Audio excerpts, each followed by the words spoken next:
Fernando, David, Nicolás Gómez. Y Juliana Jaraba. Y el día de hoy les vamos a hablar sobre la medición. Si nosotros nos preguntamos, digamos, a alguien qué es la medición, lo primero que nos va a decir es que es medir. Entonces, ¿qué es la medición? La medición es la consecuencia o el resultado de medir. ¿Pero qué es medir?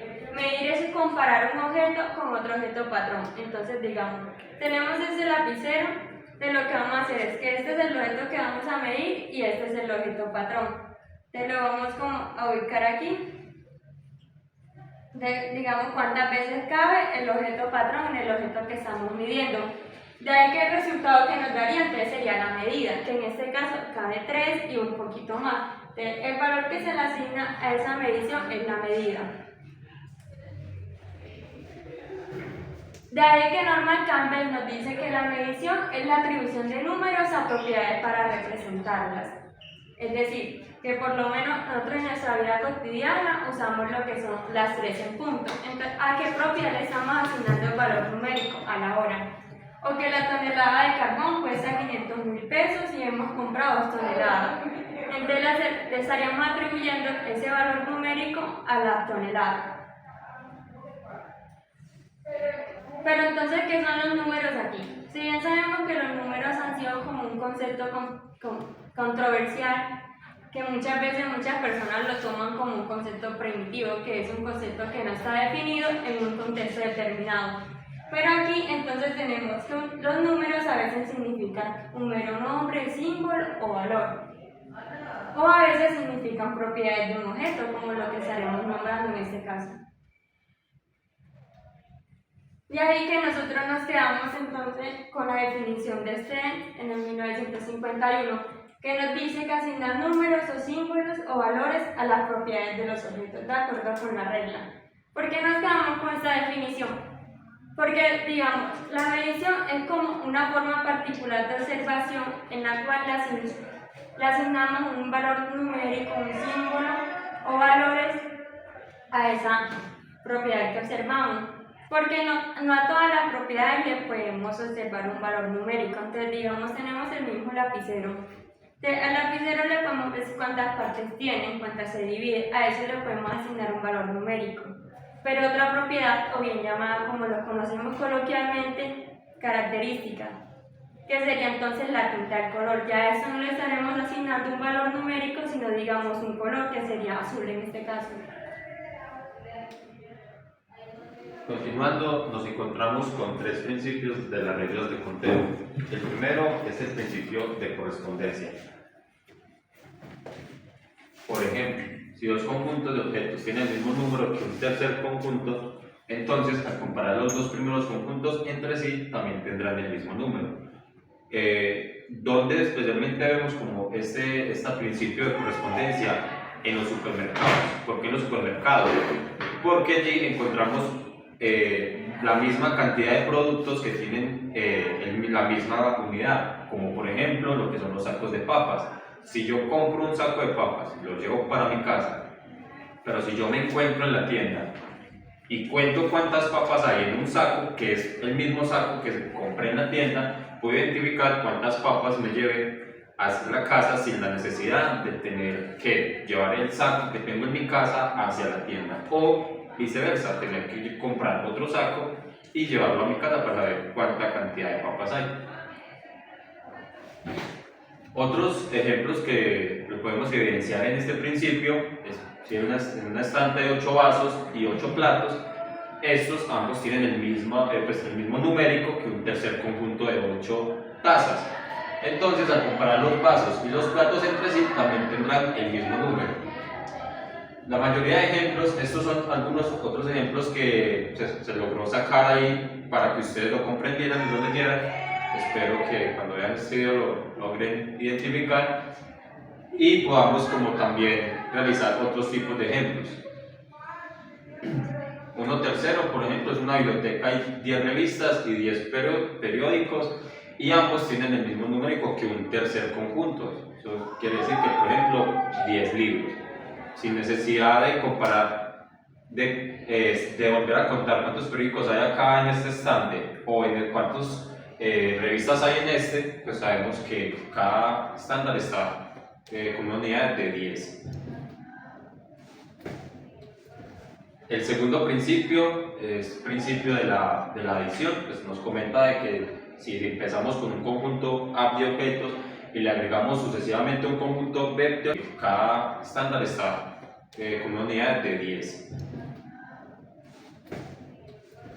El segundo principio es principio de la adición, pues nos comenta de que si empezamos con un conjunto A de objetos y le agregamos sucesivamente un conjunto B de objetos, la colección resultante tendrá el mismo número que si comenzamos con un conjunto C, pues le agregamos el mismo conjunto B de objetos.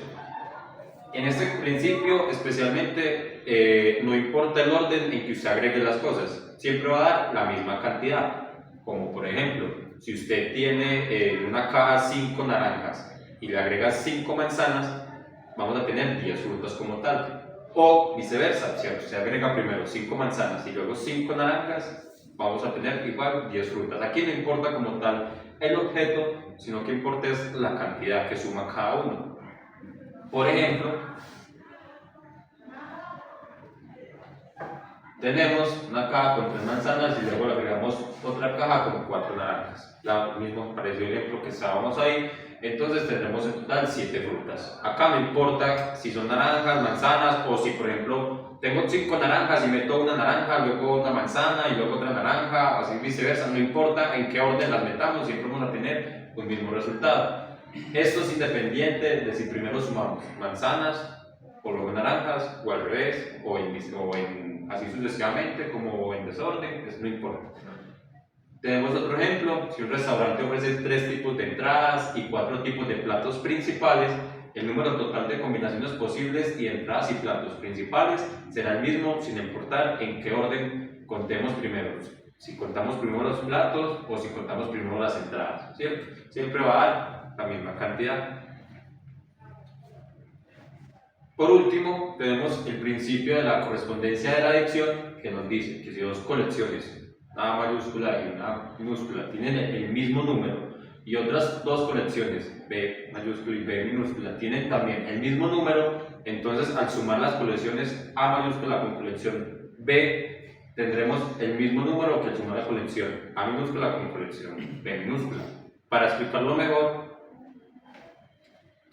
si tenemos una caja con 3 manzanas de A mayúscula y otra caja con 4 naranjas B minúscula y ambas tienen el mismo número que una tercera caja con 7 limones, o sea, por ejemplo acá sumamos las naranjas y las manzanas que son A y B, que suman 7 teniendo en cuenta el segundo principio que les acabo de exponer, que no importa qué son frutas o objetos como tal, sino el resultado como tal. Si la comparamos con una tercera caja que tiene 7 limones, nos damos cuenta que tienen la misma cantidad. Entonces, al sumar las naranjas con las manzanas, obtendremos el mismo número que si sumamos el conjunto de frutas. Otro, por ejemplo, 2 peras con A minúscula a 5 uvas con B minúscula. Ambas suman 7. Y si comparamos A mayúscula con B minúscula, que son 3 manzanas con 4 naranjas, y las sumamos con 2 peras con 5 uvas, ambas van a dar la misma cantidad, que son 7. Si hay A mayúscula más B mayúscula es igual a C y A minúscula más B minúscula es igual a C, entonces C tendrá el mismo número que C. Esto ya está en este ejemplo.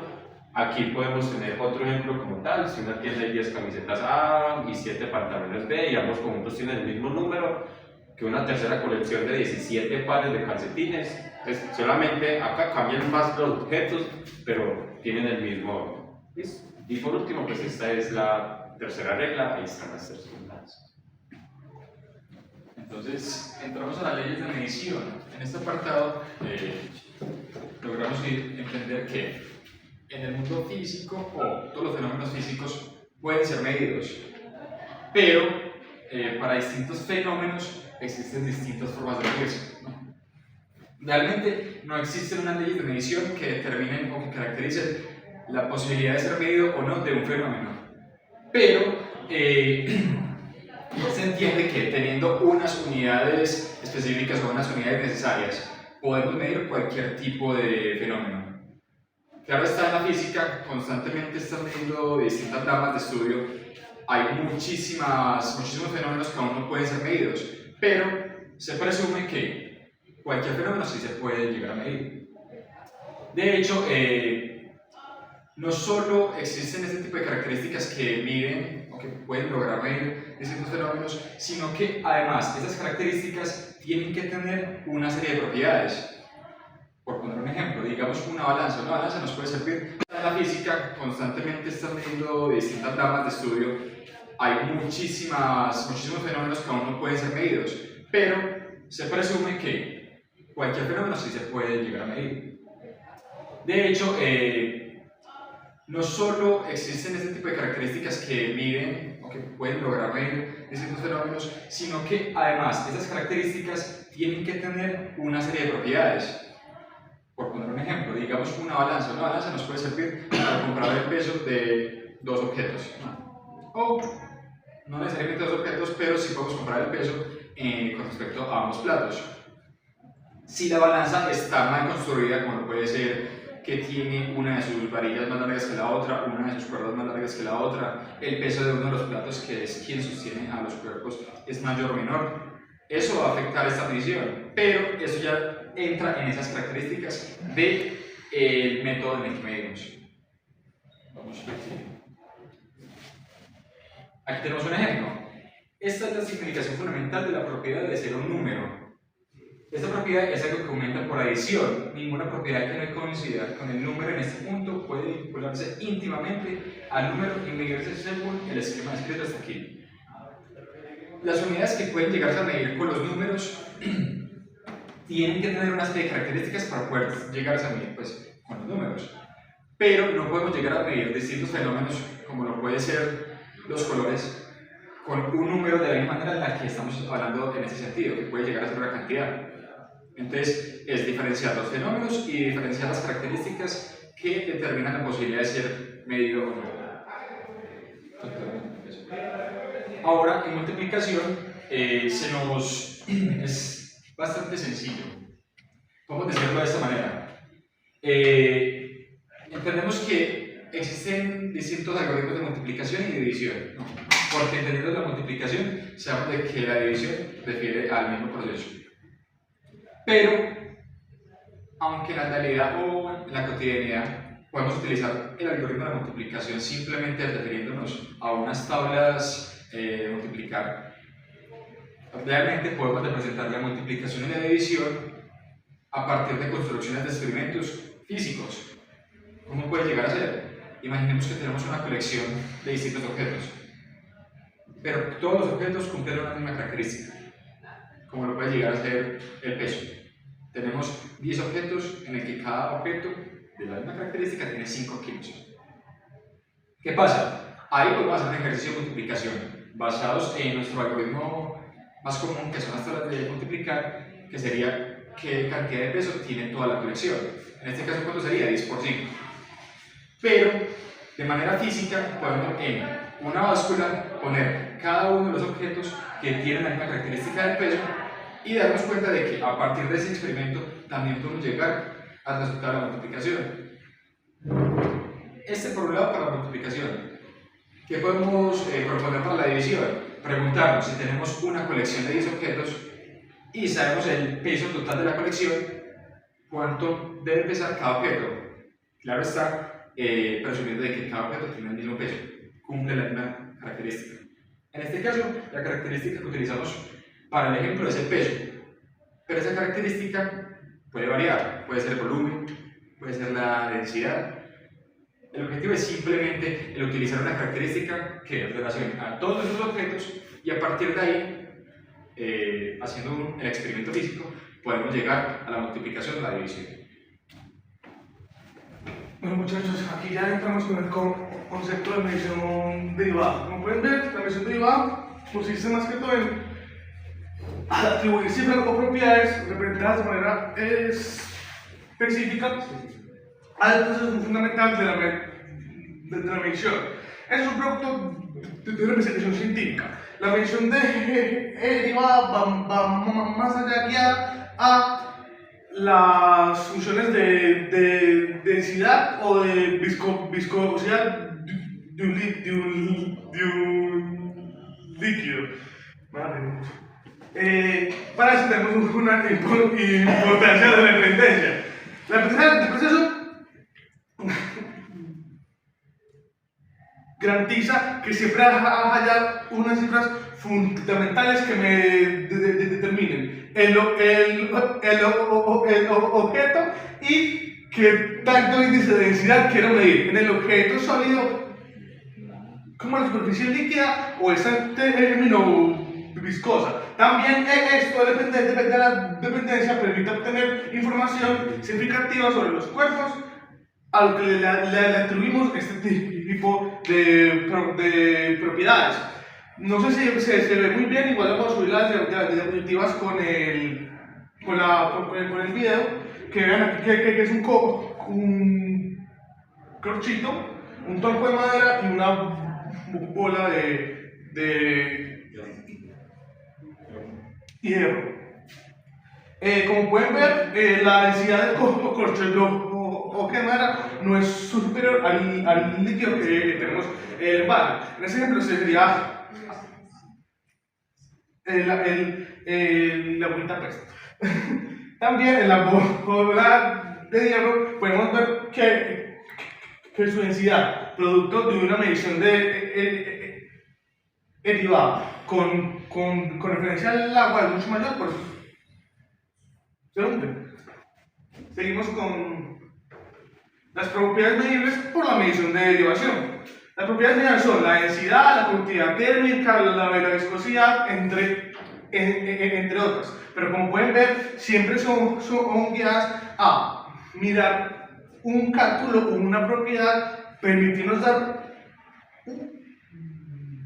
una cifra a un líquido o a un material que tenga una medible viscosidad y densidad, la cual yo pueda aumentar su volumen. Esas propiedades, como les decía la diapositiva anterior, requieren una medición precisa porque es un método científico. Esto no es algo como decía nuestra compañera, que se puede medir un lapicero con su tapa con diferentes tipos de medida. Esa tiene que ser mucho más rigurosa en su tratamiento y en su exposición. Las aplicaciones prácticas de la medición de derivada se utilizan ya en diferentes campos científicos. La química la utiliza, la biología la utiliza, la física en muchos ámbitos la utiliza para la descripción de fenómenos físicos, y esto se ha aplicado a la rigurosidad científica que hemos estado explicando de tal manera.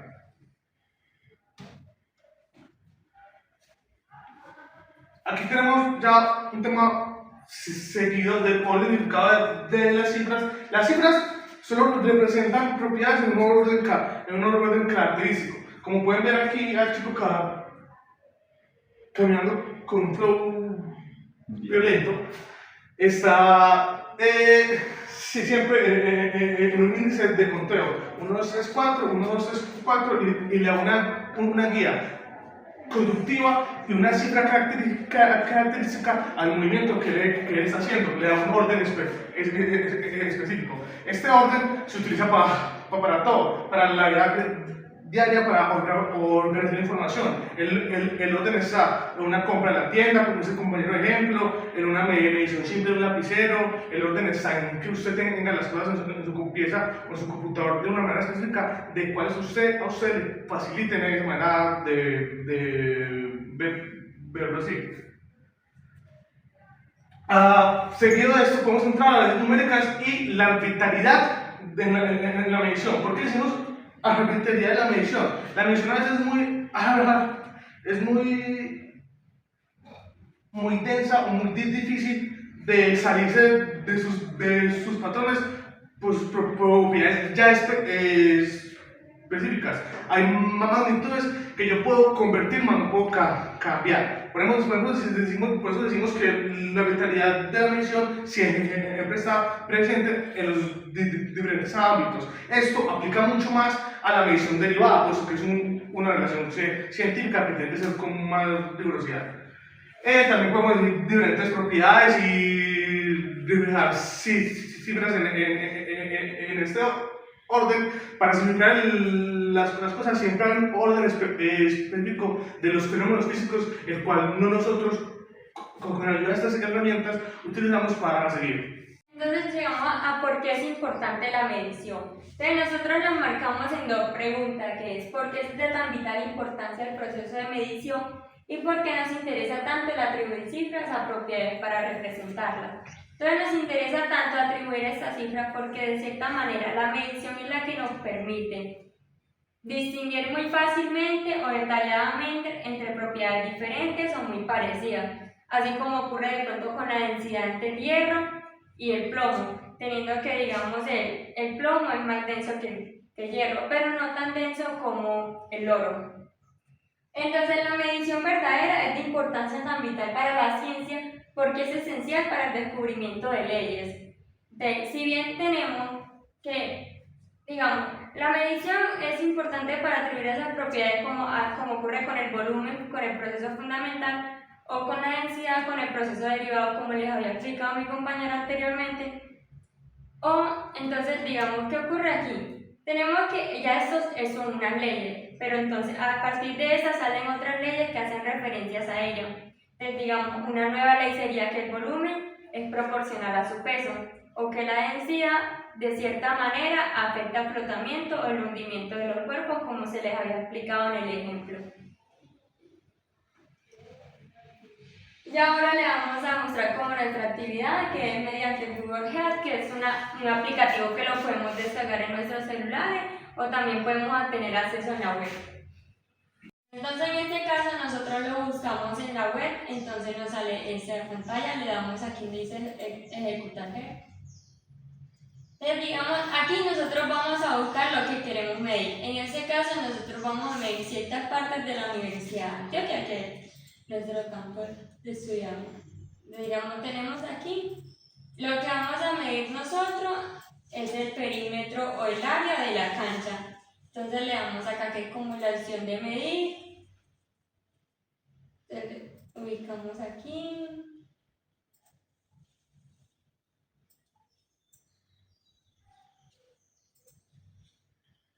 Usted puede ver muchas cosas, puedes medir cada superficie, el área de la cancha, el área de la piscina, o el área, digamos, si vives en una unidad residencial o en un condominio. Con esto puedes hacer una medición aproximada. Obviamente no te va a dar de una manera exacta, pero sí es muy cercana a los datos ya reales de un método más científico.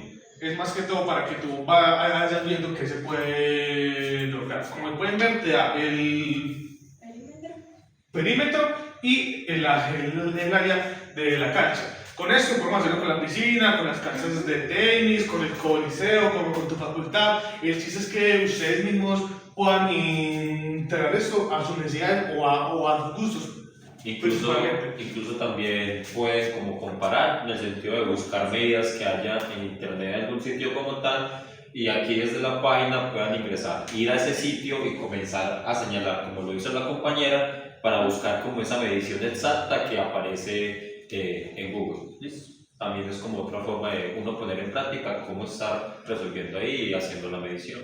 Y de pronto no alejarnos de la tecnología, que es lo que más nos permea actualmente. Entonces abre la oportunidad que no solamente podemos medir el salón, digamos, que el metro, que sería la unidad de medida, sino que también podemos darle vida a estas aplicaciones, así como otra que tiene el compañero que, digamos, nos da un acercamiento, un aproximado de lo que puede medir una persona. Así que... Como pueden ver, esta no sé si ahí está viendo, más o menos, bueno. Aquí me está pidiendo que mida algo. Si pueden ver esa línea aquí, la puedo señalar. Si yo le voy a agregar, me dice que señale un punto. Vamos a señalar este punto. Bueno, a este punto de aquí. Sí. Ahí vamos a empezar a medir una superficie, una altura, hacia la pared, vamos a medir la compañera, por ejemplo, aquí vamos a medir la compañera, obviamente su cámara tiene que ser buena, esto es solamente un ejemplo y te va dando la medida. Esto es más para que ustedes lo vayan experimentando, lo pueden hacer para medir superficies de su casa, un mueble,